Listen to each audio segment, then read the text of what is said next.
I will talk about series and parallel connections of resistances. So series is when, let's say, three resistive elements are connected like this, one after another. This is called a series connection.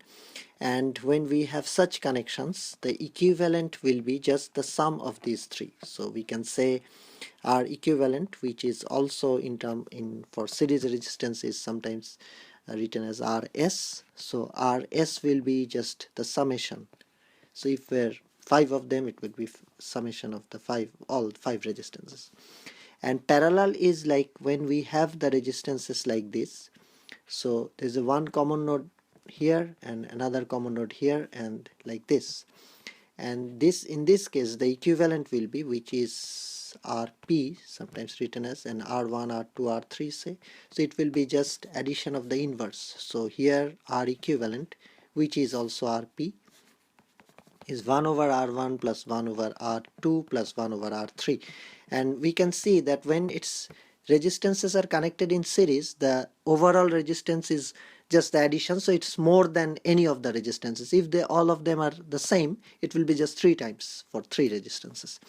While in terms of parallel resistance, it's always less than the any value of the resistances. So if there are 3 resistances, let's say one is 10 ohms, one is 20 ohms, one is 30 ohms, the equivalent value will be less than even 10.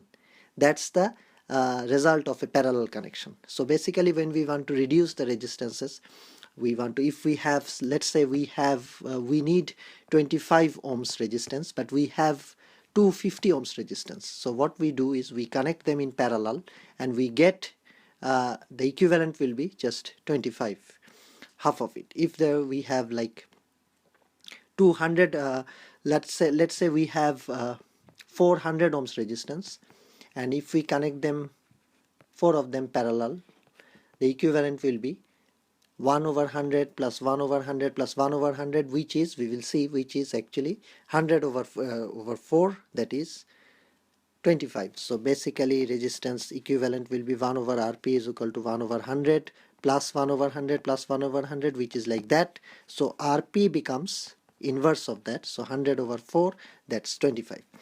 So yeah, this is just the basic of parallel and series connection, and we can have such connections for any element basically, but I'm just talking in the context of resistance in this video.